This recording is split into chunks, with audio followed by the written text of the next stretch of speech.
Wah, saking indahnya Tuhan lagi senyum nih pas bikin ini. Padahal banyak karya-karya indah yang dilahirkan dari orang-orang yang sedang bersedih. Walaupun kita emang bisa pura-pura tersenyum ketika kita lagi sedih. Masuk akal. Nah, tapi gue mau nanya, emang Tuhan bisa sedih? Bisa senyum? Allah tahu kamu kuat, makanya ujiannya lebih berat. Allah tahu kamu hebat. Oleh itu Allah memberikan kebahagiaan bukan di waktu yang cepat, tapi di waktu yang tepat. Nah, apa yang salah dari kata tadi?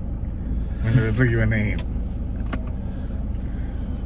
Itu tuh sebenarnya cuma tulisan buat orang-orang yang nggak mampu. Kayak misalnya gini Pak, Iya, nah. lu dikasih ujian terus,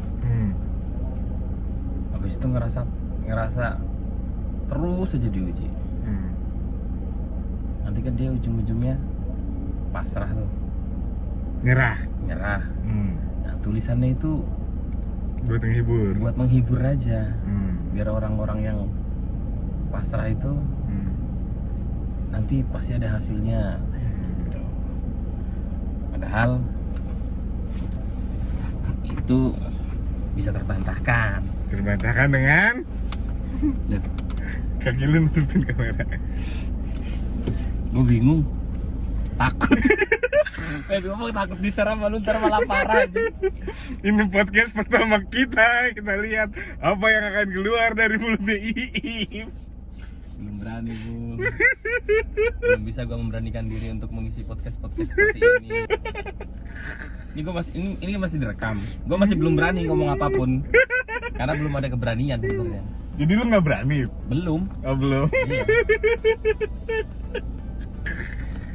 Masih belum berani. Kita kan punya masalah banyak Pak. Orang mah punya masalah tuh diselesain dulu masalahnya yang lain. Dari A sampai Z nih masalah. Kita mau nyari alfabet baru. Jadi masalah.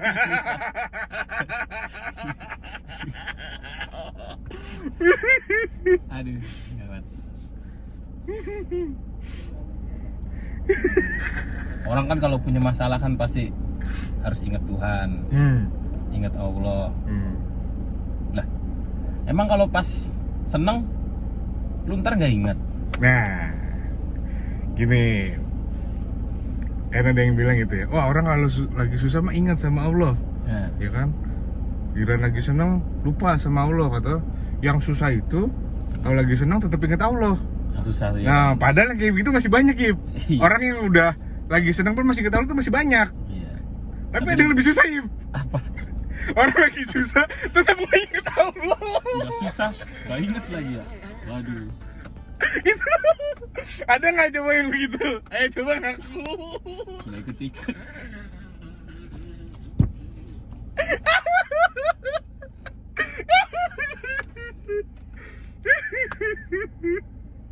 Orang mah lagi susah tuh, mbok ya inget.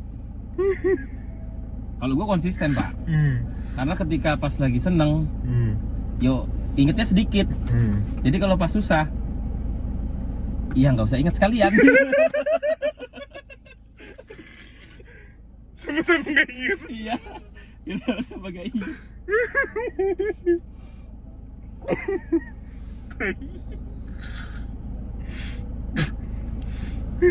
Orang kan kalau misalnya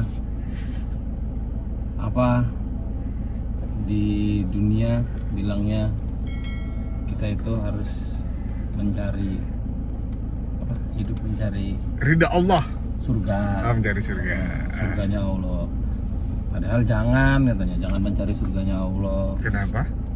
Hidup itu jangan mencari surganya Allah, tapi mencari ridhonya Allah. Cuman kan untuk mencari ridho Allah itu kan syaratnya satu Pak, Apa tuh? harus ingat Allah dulu. Jadi kalau nggak ingat gimana mencari ridho Allah? Kalau mau cari ridho syaratnya harus ingat dulu. Loh, Nah, pertanyaan gue nih, yang tadi quotes itu, jadi lu udah berani belum buat bahas? yang berat belum berani gue. Tapi gue ngambil kesimpulan gini, orang itu menulis quotes itu kan untuk menghibur orang-orang yang di gue bilang di bawah rata-rata. Karena dengan quotes itu orang itu udah tenang tuh hatinya. Di bawah rata-rata apanya nih? Di bawah rata-rata ya pola pikirnya lah. Oh, kalau menurut gua itu bukan di bawah rata-rata ya. Nah, terus jadi misalnya gua nggak tahu apa yang lu maksud pola pikirnya atau apa yang kita nilai. Let's say yang kita nilai itu 0 sampai 100. Yang lu maksud kan itu di bawah 50 kan? Di bawah skor 50. Iyalah. Nah, padahal emang rata-rata orang di bawah skor 50. Jadi itu adalah buat yang orang rata-rata. Karena rata-ratanya di bawah skor 50. Kenapa gue bilang gitu? Karena lu ingat dulu di kampus, ya kan? Ya. Orang-orang kayak kita yang dapat nilai C itu lebih banyak daripada yang dapat nilai A. Bener nggak? Masuk akal nggak? Masuk. Jadi lu nilainya apa, Im? Gue malah sering dapet D. Jadi kita kalau lagi berdua sering banget ngobrol hal-hal yang absurd dan sometimes kita berpikir kalau obrolan kita ini kita upload itu bisa diterima orang apa enggak. Dan sebenarnya iya banyak omongan-omongan yang jauh lebih gila lagi, tapi ternyata nggak keluar ketika direkam. Dia masih takut. Kalau lagi berdua doang atau bertiga berempat di mobil nggak direkam, itu kadang omongan dia lebih absurd lagi. Parah coy. Ngomong-ngomong soal quotes, kan kemarin gue habis nulis tuh. Tulis apa lah? Yang ada quotes yang bilang Bumi Pasundan itu diciptakan ketika Tuhan lagi tersenyum. Ya. Maksudnya kan, wah saking indahnya Tuhan lagi senyum nih pas bikin ini. Padahal banyak karya-karya indah yang dilahirkan dari orang-orang yang sedang bersedih. Walaupun kita emang bisa pura-pura tersenyum ketika kita lagi sedih. Masuk akal. Nah, tapi gue mau nanya, emang Tuhan bisa sedih? Bisa senyum? Oh. Coba yang udah temenan sama Tuhan kasih tahu gimana. Tuhan itu kan bukan manusia, Tuhan itu kan bukan malaikat, Tuhan itu kan zat yang lain. Coba cari aman anjing.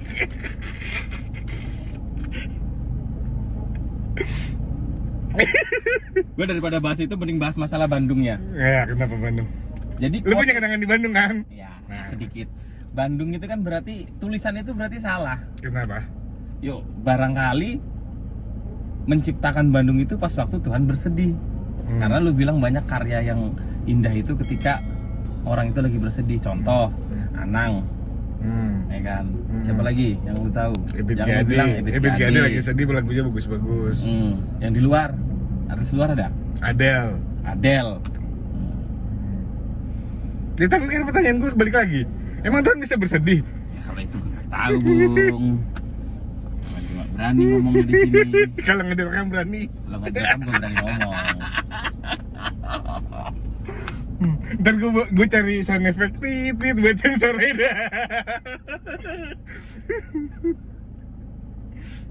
Tapi menarik ya kan, di dunia ini tuh menarik. Orang tuh bener-bener kalau udah punya macam-macam ya, orang tuh kalau udah punya masalah, Pak. Kalau zaman SMP nanti kalau putus cinta mabok, ya kan. Terus gue belum sih kalau SMP. Emang lo ada di lingkungan itu ya? iya, gue ada di lingkungan itu. Di SMP itu orang putus cinta mabok. Terus nanti lagi jadi ketika dihadapin dengan masalah itu mereka bingung. Padahal mereka tuh kalau mereka sadar dengan melakukan hal seperti itu, mereka tuh lagi membuat masalah, Pak. Masalah baru. Cuman pemecahan masalahnya dia yang baru ini belum tahu. Ketika dia meninggalkan yang udah putus terus dia mabok, dia dapat masalah baru dong. Yang ini belum selesai nih, dia udah bikin masalah baru. Nah itu padahal udah ada tuh. Udah ada bibit-bibit untuk orang tuh nyari masalah, asalkan jangan lu coba bunuh diri aja. Itu sama kayak yang gue bilang ketika lu gatel terus lu garuk, emang gatelnya hilang. Jadi perih ya. Ya, kita cuma mengalihkan rasa gatel ke rasa sakit yang kita garuk aja. Dan kadang kita butuh pengecoh itu. Nah, perihnya itu masalah baru nggak? Kadang bisa jadi masalah baru dan mungkin kadang bisa lebih besar. Ya. Jadi iritasi kulit lu. Nah, anggapannya akhirnya kalau pas yang dia setelah mabuk itu masalahnya selesai, kalau gua anggap orang itu berarti bisa memecahkan masalah, Pak. Kalau setelah mabuk Terus dia pikir, alah, gua udah selesai nih, udah nggak ada urusan. Nah, ini gue punya menarik nih. Satu lagi, yang repot itu kalau pas dia selesai mabuk, terus dia masih narik masalah yang di belakangnya ini masih, wah, gue ini masih masalah ini nggak beres-beres nih, gue harus ngapain ya, masa mabuk lagi. Ini bini lu ngechat, "Ip, Jumatan nggak?" Lah, karena kita lagi di depan masjid. Iya kan, gue di depan masjid sih. Nah, masalah itu jadi gini, mabuk selesai apa enggak? Faktanya gini, banyak teman-teman kita, gue nggak nyebut lu ya teman-teman. banyak teman-teman kita di luar sana yang ketika dia putus cinta tuh dia sedih banget. 3 hari nggak keluar kamar segala macam, sedih banget. Cuman abis itu udah lupa dia, bisa cari yang baru lagi. Tapi ada juga orang yang ketika putus cinta itu sok tegar, enggak, gue biasa aja, gue nggak nangis. Tapi sampai si mantannya udah punya yang baru dan nikah lagi, dia masih kepikiran terus. Jadi sometimes ya udah, kalau sedih dipol-polin aja sedihnya, tapi udah selesai abis itu. Daripada ya udah nggak biasa aja tapi masih keinget terus. Itu ganggu soalnya kan. Ganggu untuk langkah kita yang berikutnya. Iya, karena yang namanya juga hidup ya kan, kita nggak mungkin senang terus, nggak mungkin sedih terus dong. Tapi maksud gue ya udah dipolin nih sekarang, pas lagi sedih, bak, dah habis itu lupa.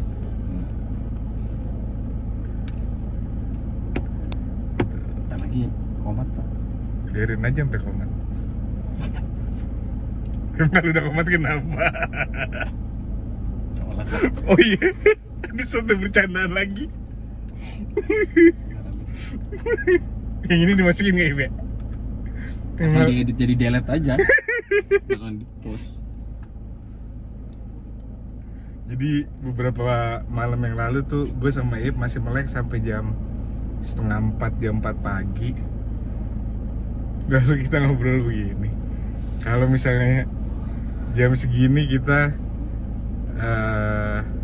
berbuat kebaikan atau berbuat kejahatan, berarti itu kita nyuruh malaikat lembur nggak ya?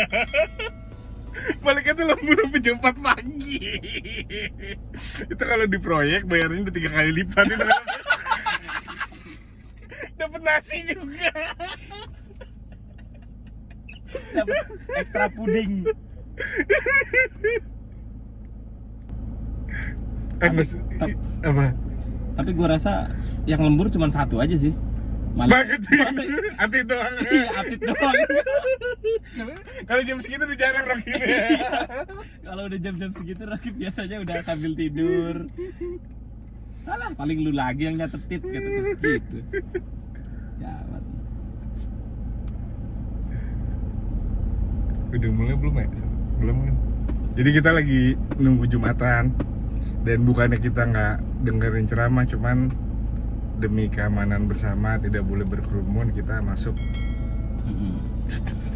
Bener tapi. Iya bener. Masuk akal. Lah emang bener loh. Ada enggak, gua soalnya gini, lu kan orangnya selalu screening omongan orang. Gua khawatirnya khotib ceramah lu screening langsung. Terus lu jadi konten, kan bahaya sih. Harusnya kalau gue masuk, konten kita lebih banyak. Iya. Gue dapet ide. Lu masuk, keluar dapet konten lagi, isinya gawat. Kamu coy? Iya, sana. Matiin dulu. Belum nih. Udah sholat anjir.